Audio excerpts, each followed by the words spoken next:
Hi, everybody. Welcome to the Body, Soul, and Spirit podcast. And the last time we were together, we talked about bitterness. We talked about resentment. I had Cynthia on the show, and I had so much feedback from you guys. Some of you said that you felt almost as if God just really exposed some of the bitterness that was there. And of course, this is never to cause any kind of shame.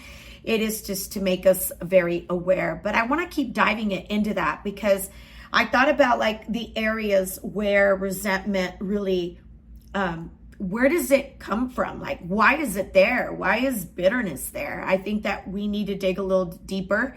I don't think that we can just look at the bitterness or look at the resentment. When you look at the definition of resentment, right? When you think about that feeling of resentment, that feeling of whether it's resentment of your life, resentment towards others, resentment towards yourself, resentment towards even your life, it's really defined as grief and a bad feeling, an irritation, like bitterness, discontentment, disgruntling.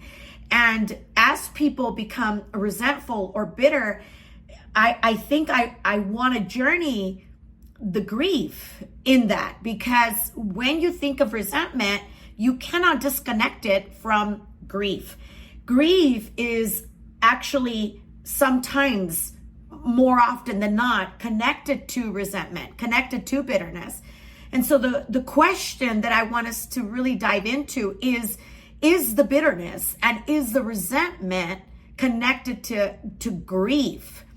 And that's an area that I've got certified in, and I journey from a personal level, as well as just understanding that most of our lives, and even honestly, like most of the counseling that I do, I'm having to counsel people because of a loss. And so I think if we could just dive in, understand grief a little bit better, we might be able to break down some of its components and understand that sometimes bitterness and resentment are there, not because we're bad people, it's just that we're grieving and we've not grieved it correctly.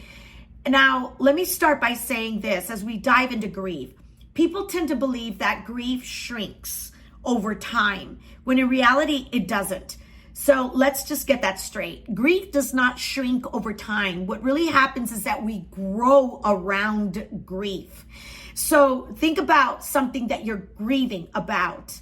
And so let me define grief first and foremost. Grief is not necessarily something that happens when somebody dies in your life. Grief is a feeling that you experience after any kind of loss.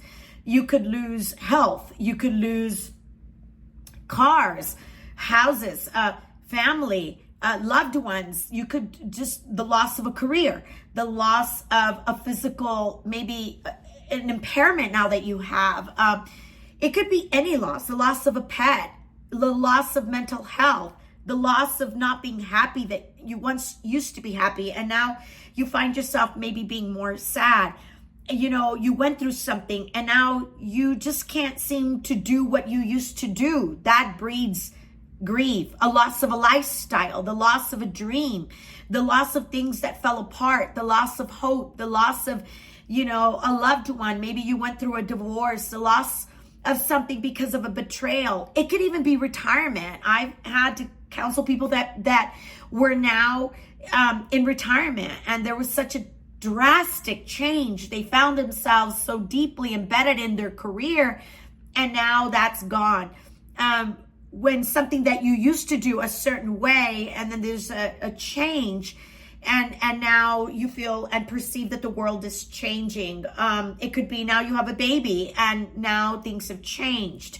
The loss of perception maybe is something that you're grieving. The loss of an expectation that you once used to have. Now, there's a lot of kinds of griefs. There's different kinds of griefs. There's not just one grief. When you think about ambiguous grief, that is a type of grief as well. And ambiguous grief is really, it leaves you feeling like what's next, not knowing what is next can cause that ambiguous grief, that uncertainty, that doubt. And then especially when you're feeling like this sense of a loss of faith almost because things have happened in your life. And grief can cause a lot of things physically. It can cause fatigue. It can cause headaches. It can cause mixed sleeping cycles, dizziness. You have a hard time concentrating. You have muscle pain, blood pressure changes and issues, appetite changes, digestive issues. I mean, the list goes on. And when we avoid that stuff, when we avoid the grieving process, and we don't quite understand it because there's no manual. Nobody teaches us, how do you grieve? What does grief even look like if we are to journey it and heal correctly, right? Sometimes it shows up in the body and we're still mourning and we have these mourning behaviors and the body's trying to find an outlet and it feels it and there's pain inside, and so it's easier to pick up a pill. It's easier to avoid. It's easier to avoid the hard stuff. But, when you think about healing from grief and from loss, it's hard work. It is not easy. There's anticipatory grief as well, where, anticipatory grief, when I think about that, it's kind of like your impending loss. You know that something's going to come and something's about to change and you're impending it. You're almost feeling like anticipating the loss, whether it's like your kids are going off to college now or, something's about to change. And there's disenfranchised grief, right? When grief is not really supported by your loved ones. You're not supported around you. You're kind of like, they're expecting you to just get over it. They're expecting you to just like, come on, suck it up, buttercup, or it's just a dog, or, they almost kind of just, whatever, sometimes that happens even in the church where it's just like, hey, you should get over it by now. You have God, like, they're in a better place, and you're really not really allowed to grieve. You could be grieving dreams. You had a dream and it's gone. You had a dream of a relationship. It's gone. You had a dream. And so you're feeling all of these things in your body. And I just want to kind of dive into it because I'm wondering if that resentment or that bitterness that you're feeling, it's not because you're a bad person. It's just that you haven't grieved correctly. And when we think about grief, I've got to tell you, you cannot experience grief in a way that is leading you to resentment. And so what does that look like? Because oftentimes we do a lot of don'ts when it comes to grief. For example, a don't is telling somebody or thinking to ourselves like, oh, well, time's going to heal everything. When in reality, time doesn't heal this feeling of grief, or, we got to just find a new normal, And yes, although now things have changed, I got to find a new normal, but I'm still grieving. And I want you to think about grief because that's really dear to my heart, because I am finding that as I journey that we grow around grief. Are you growing around grief or are you stuck in it? And I want this podcast to shed some light, to be able to have you recognize and understand, am I grieving? Have I not grieved the loss of a mom? Have I not grieved correctly the loss of a dad? Am I allowing myself to mourn? And what does that look like? And how do I know if I'm grieving correctly, or if I end up hurting myself? Because when we don't grieve correctly, we end up hurting ourselves. We end up simmering inside of anger. We end up simmering inside of resentment or bitterness.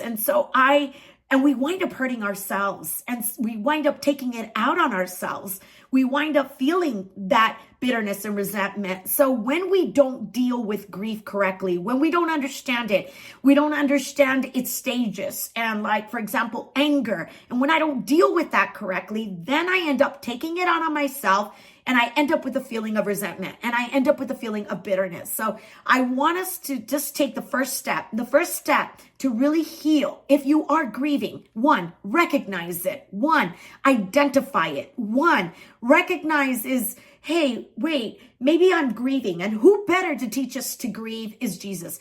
When you think about the story of Lazarus, and Lazarus is dead, we see that Jesus comes after the fact to prove a point to the Jewish community, and he wants to build faith in them. And so when he comes, he shows up knowing that he's going to resurrect him. And in spite of that, you see Jesus crying. And I think we see his humanity there. And I think that gives me so much hope, because we know he's going to resurrect him, yet he cries.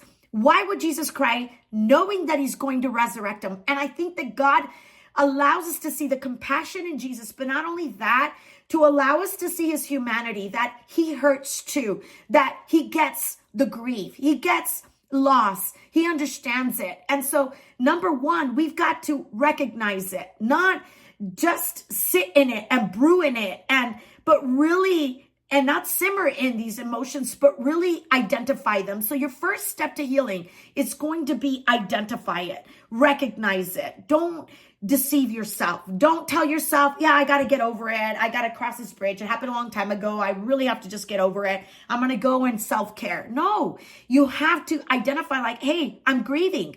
I'm mourning still. And it could have been 5 years ago. It could have been 4 years ago, but I'm still grieving, and that's okay.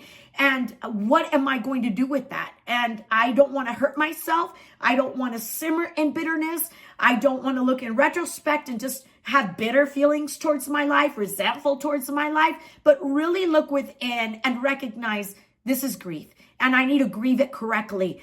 And how does that look? And then two, I would say really allowing, right? Just taking it to God and just allowing God to help you with those emotions that you're feeling, not, bypass them, not, spiritually bypass them and pretend like everything's okay when in reality you're grieving. I think that when we think we're okay, I think that that's what gets us into trouble. So number one, I want you to just identify it. And I want to leave you with that question. Is my bitterness and is this resentment? And I don't want you to own it. So maybe that's the wrong way to rephrase it, but it's not but is this resentment? Is this bitterness? Is it leading? Is it there because I've simmered in these emotions of anger because I'm really angry because I lost something and in reality, I can't get it back. So I need to be honest with myself. So that would be the first step. Number one, recognize it. And once you recognize it, the second thing, I know we all heal differently. And what works for one person may not work for the other. But what works for me is really taking those emotions and taking it to God and saying, God, you know what? I'm hurting and I'm angry and I feel resentful. And he really gets you and he understands you. So let's do that. Let's practice that today and this week and really recognize. And I'll leave you with that question. Is this bitterness and is this resentment? Where is it coming from? Who am I resentful towards? Is it a person when it really, in fact, is really about grief? And let's journey grief together and let's heal correctly.